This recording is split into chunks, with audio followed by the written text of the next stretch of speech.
The things I go through for you guys. Let me tell you about it. And I'm like, come on through, Cookie. I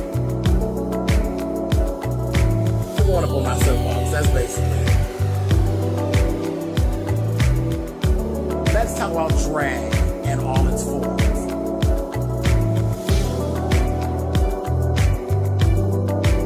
What, Cookie?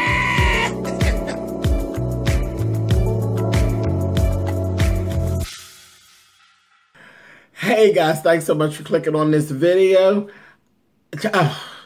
Like I said, the things I go through for you guys, I actually, let me apologize, one, for this video being so late. This is my review for Greenleaf. It's season 2, episode 11. Now, the thing that happened, it started off with a DVR situation, something that has to do with cable. I have Fios, but I don't think it was actually Fios' situation. I think it was just an own network situation. So I never actually watch the show in real time. I never do. I'm always on DVR, and then I get home afterwards and I watch it, and I usually stay up really late to watch the show. Even when I give you guys the review the next day, I've stayed up very late watching it. I usually don't watch Greenleaf till about 1 or 2 o'clock in the morning. So that's why sometimes, because you know there's been times when I'll do the review and child yawn in the middle of talking. But anyway, so what ended up happening this Wednesday, I go and I do what I'm doing, and I come home and I go to watch Greenleaf, and I make a good time, and I look and it won't click over. It's sitting there, but it won't click over. I'm like, this is crazy. So I'm like, got kind of frustrated. I said, well, let me go. You know, by this time, you know, I pissed around, played around. It's like 3 o'clock in the morning. I said, let me go and see if it's actually showed up on demand, and I'll go that way. Not there. Same thing went on all the way up until this morning. This morning, it finally showed up on demand. I couldn't find the episode online through anything. Like, there was no streaming services, that Hulu or any of that stuff. None of them actually had episode 11. And I'm trying to see, like, well, when is it going to actually play again? See, because I had pissed around doing other stuff. When it showed again in real time at like 1 in the morning, I missed it because I'm like, oh, well, I have it on, you know, DVR. Whatever. Anyway, so I went through a lot to get to it and waited, and I was really patient, and I'm glad I was, because this was an excellent episode of the show. So let's get down to it. So we kind of, I'm going to jump around a lot because there was a lot that went on.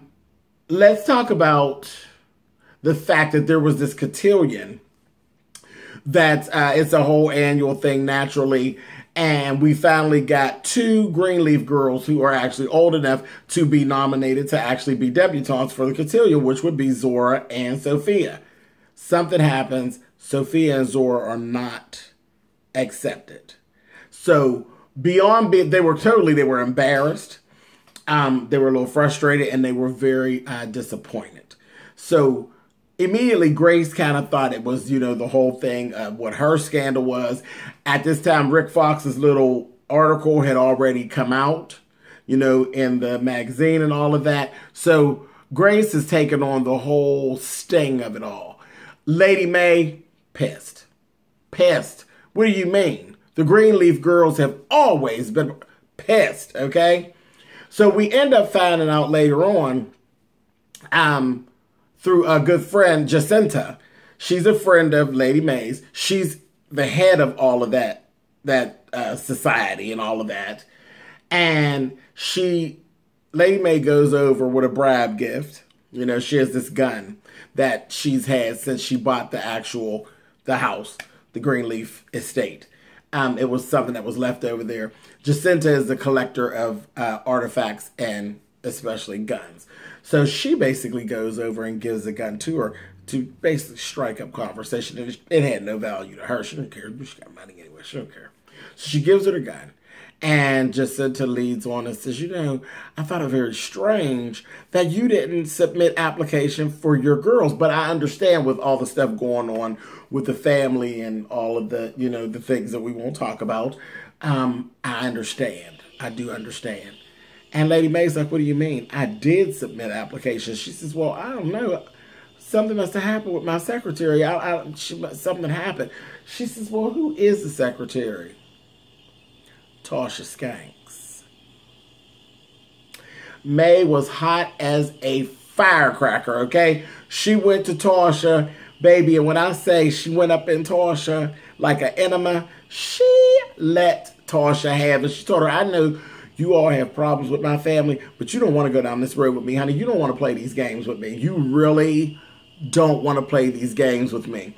And Tasha's giving, I don't have no problem with your family at all. She says, you're a liar. You're a liar. Maybe you don't have problems, but your husband has problems with my family. You better get this straightened out because you don't want to play these games with me, honey.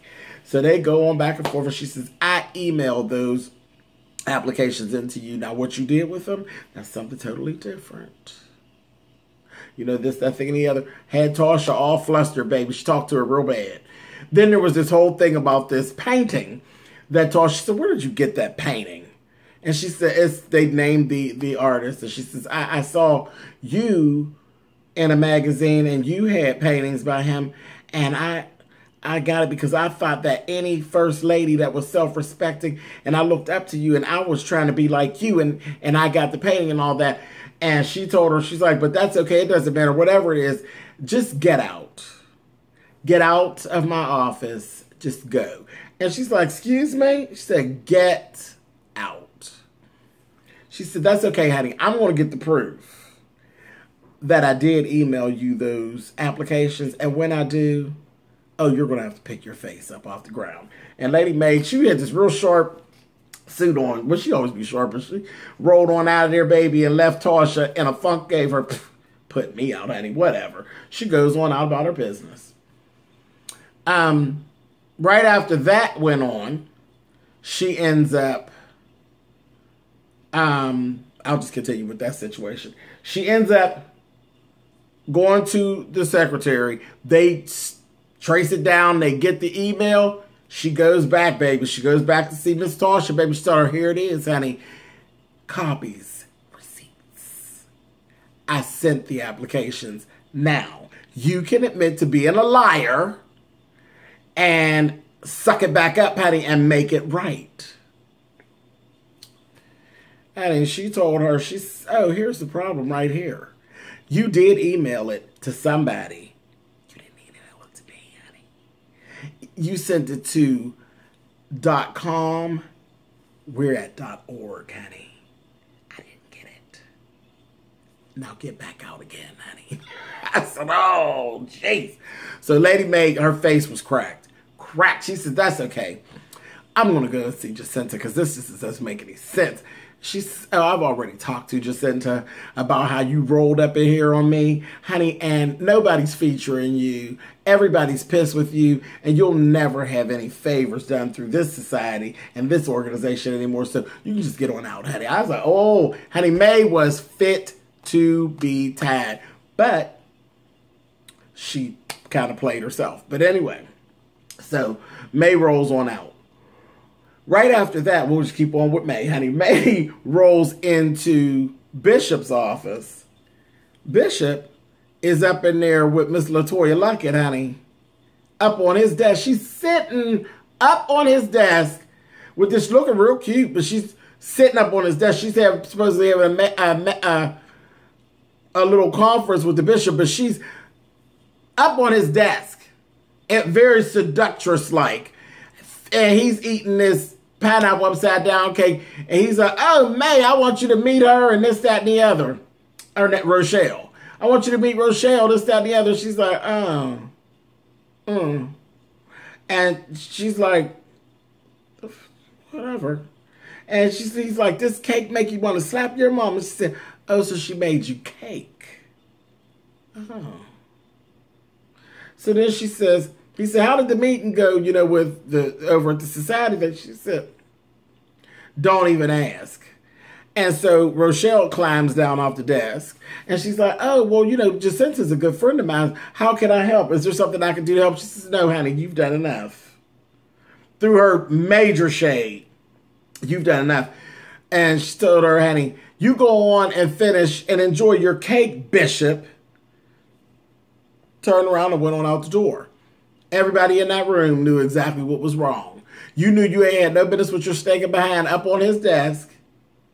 Because literally, if you're going to be having a conversation with the bishop, you should be on that side of the desk in a chair with your feet down and your drawers up, madam.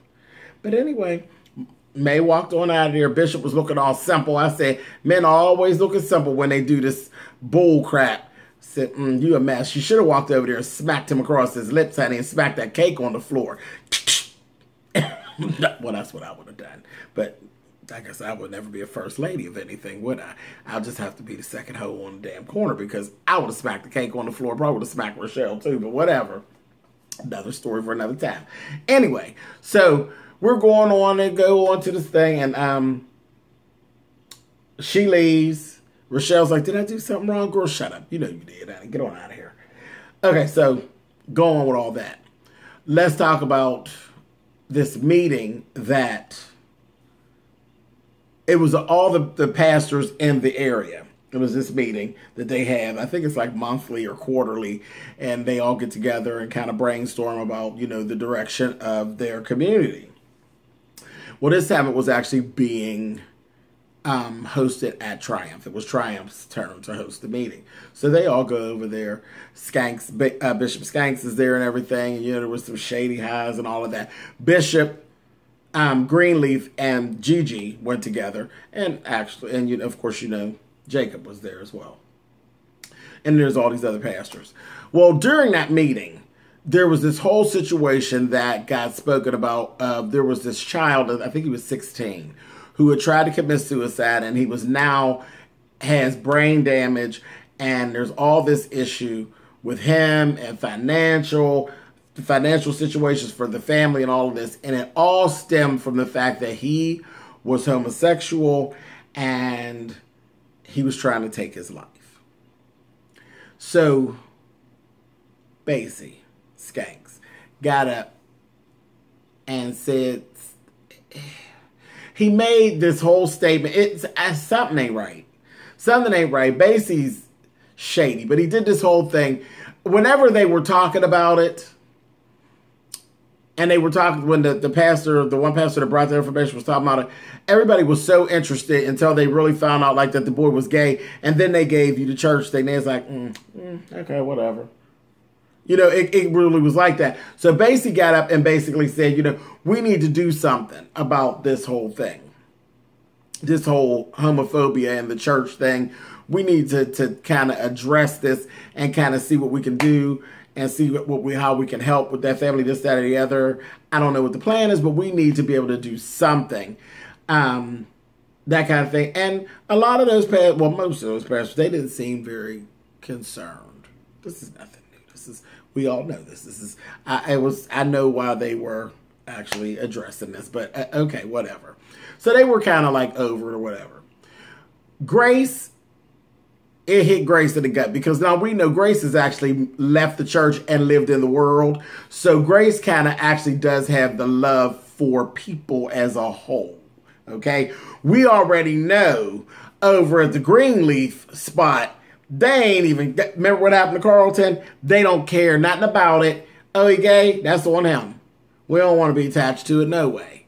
So that was kind of the thing. But here, Grace, she wasn't feeling it. And it got up underneath her crawl. And she wanted to know what was going to go on. What can we do? We need to do something about this homophobia in the church. It is a problem. It's becoming a problem. It has creeped its way into our world. And we have a person who could have potentially taken their life behind this whole thing. And there was actually talk of him, you know, wanting to reach out and not feeling like he could. All of this, okay? So Grayson took on the fight. She ends up having a meeting later with Basie Skanks where he basically I'm thinking he's trying to hoodwink her, really. He kind of went in. She's like, well, what are we going to do? He's like, well, I don't know. I thought you had some ideas, this, that, thing, and the other. And they kind of go back and forth. But he really didn't have anything to say, but he basically gave Gigi more of, you know, nobody was trying to do anything. I'm behind you, whatever it is you decide to do. So it's kind of throwing it back on the Greenleaf name, because he knows that the other churches are not going to be behind it. And he knows that it's like the whole effort of it, she's going to fall on her face. And that's what y'all tell me in them comments what y'all got from it. But I feel like he's setting her up. He knows that she's getting ready to start fighting a losing battle with that whole homosexual piece.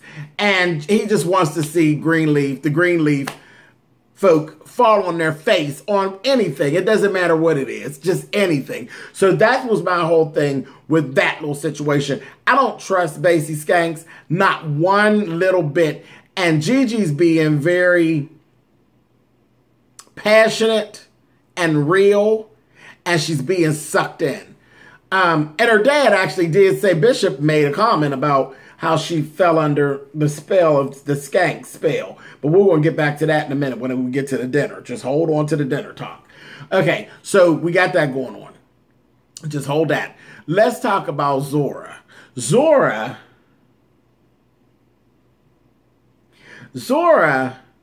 is just too much. Like, we know she's been still sneaking around with Isaiah, okay? She's sneaking around with Isaiah so deep and so fierce till she just snuck Isaiah in her bedroom and her mama and her daddy's house and screwed.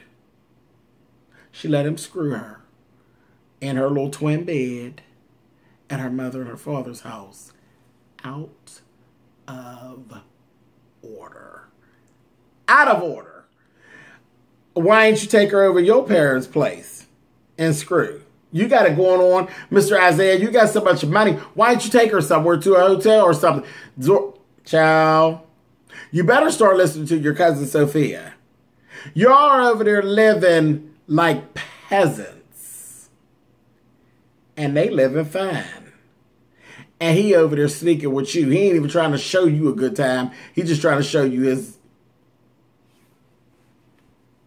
Anyway, she had sex with him. She told Sophia about it. Sophia gave, what? What do you mean you're talking to him again? What do you mean you had sex? You know, she's giving her the blues. And she told her, don't try to judge me because granddaddy dropped you in some water, baby. And now you think you're better? And she's like, no, I'm saying that. I just, you know, come on, Zora, really? You had sex? She's like, yes. She was like, girl, how was it, child? Did he tear you up, honey? And then we could start seeing Sophia's wheels turning. Hey, next thing you know, you see her on FaceTime with her little boyfriend asking him, did he ever have sex? He has to tell him, no. Have you? I'm like, girl, and don't you? You better sit down. Sit down. Legs together, feet on the floor, underwear up, honey. Sit down. Stop trying to be like your cousin. That is like the real downfall. They don't see. That's Zora, honey. Zora is a mess. And Sophia is just too gullible. She just follows right behind her. A lot of times just gets herself into trouble. Because that Zora ain't that much trouble. Nothing but... She is the original PK, honey. She's a mess. A hot mess. She is truly her mother's child. Anyway, and her daddy. And her daddy. Because Jacob, his judgment don't be the best either. Because remember, he was cheating. Anyway, a mess. A mess. And that Isaiah done got some of her cakes, honey. I said, Okay, so let's see. What else is going on? Okay, so May ended up telling Bishop to invite Rochelle over for dinner. Bishop had actually, when the meeting took place, he was kind of proud of Jacob and the way Jacob presented himself in the meeting and the things that he had to say about his ministry and what he was going to be doing. He invited him and Carissa to come to the house for dinner, okay? So we have this dinner going on. So we got Rochelle. We got Gigi, Bishop, Lady May, and Carissa and Jacob are all there for dinner. Lady May's whole thing was she wanted to get up close to Rochelle so she can get Rochelle to try to flip that thing over and try to take care of that little situation and use her little thing with Jacinta to get that straightened out. So we knew that was going on.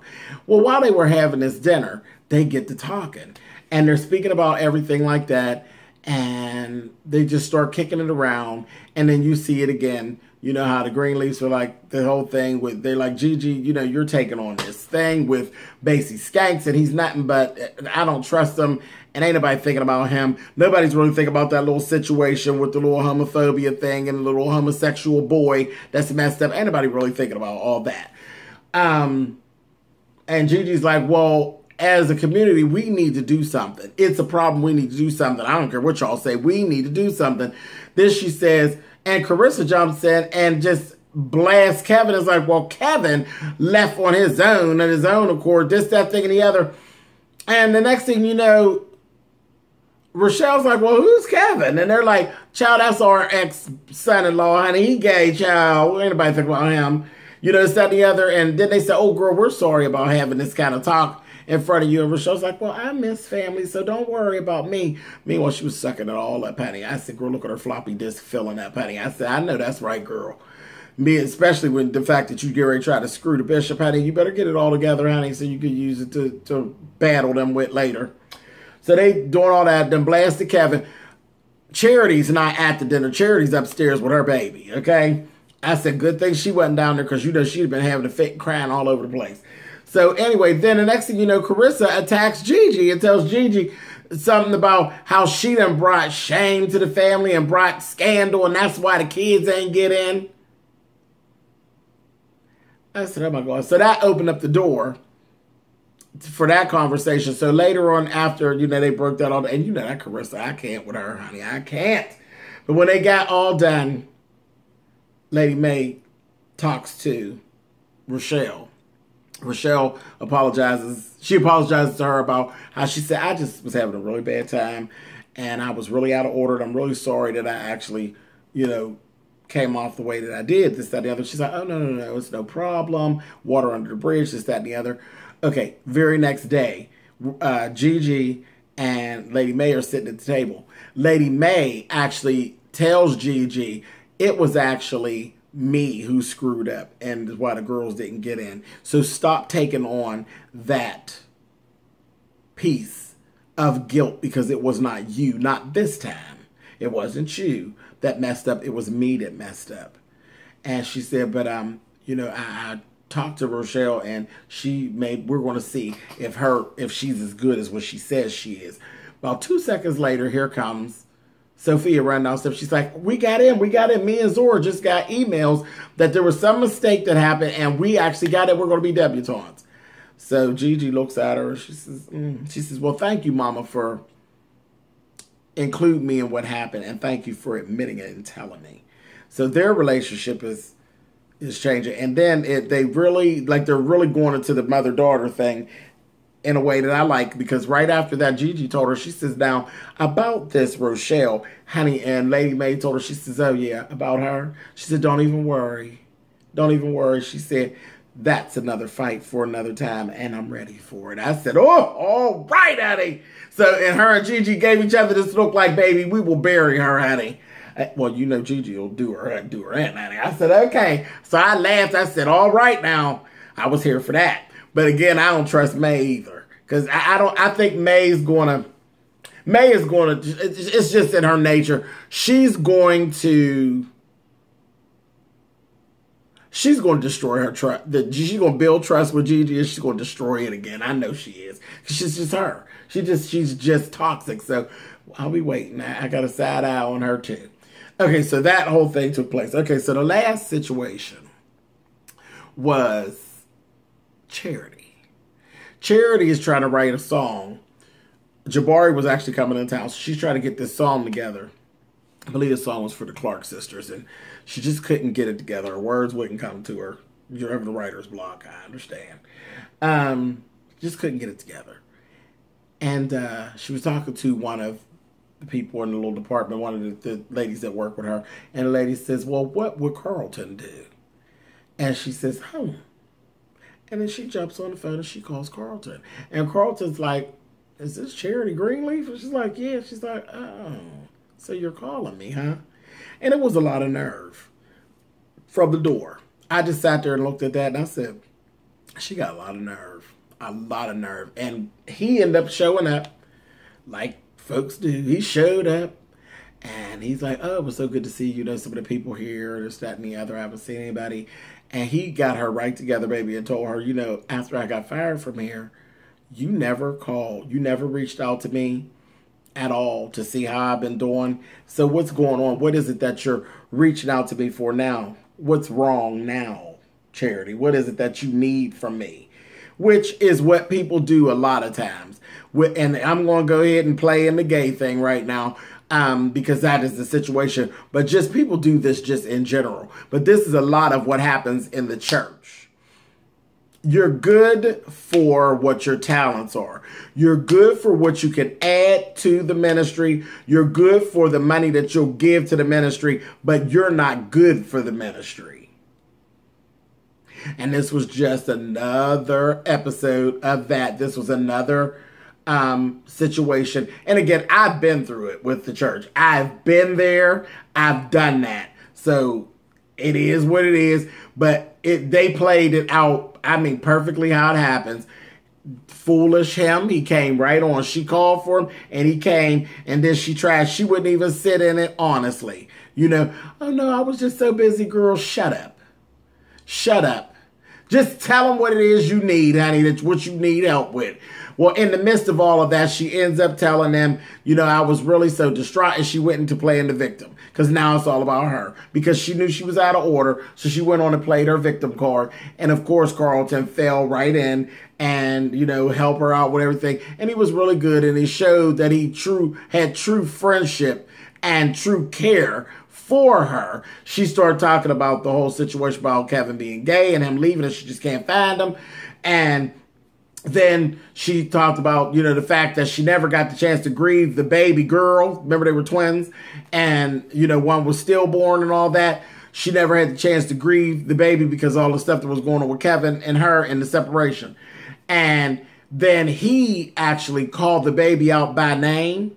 And she's like, "You still remember her name?" Because nobody ever speaks of her. And it was like, she said, it's like, it was sad. That part was sad. When she said, it's like, like she's a kite out there by herself, and I'm holding on to the string, but I'm the only one holding the string, and nobody else cares or anything like that. And he told her, "I am your friend. You could have called me." And she said, "You don't have to go through any of that by yourself," and you didn't. All you had to do is pick up the phone and call me. He said, "Let me take the string and hold on to her for you just for a little while." I said, well, that was heavy. That was heavy. And, you know, baby, the tears got to roll. And I said, that was heavy. So with all of that going on, she was able to unload, you know, cry. They embraced, and it was beautiful. It really was. It was a beautiful moment. Then the next thing we see Jabari had gotten in town. She sat down with Jabari. She went through what she had. It was awesome. He told her, "You know what? That's it. That's going to be a hit." And she was singing her face off. Well, you know, she's a Winans anyway. Sang her face off. And he said, "That's a hit." Baby, Miss Charity spun around there, honey, on that doggone piano bench, honey, and gave Jabari, honey. I said, "Ooh, wait a minute." Went right up in his mouth, honey. Right up in it. I said, "Oh my." And he looked at her like, "Do I unzip my pants now?" "Yes, you do." I said, "Lord have mercy."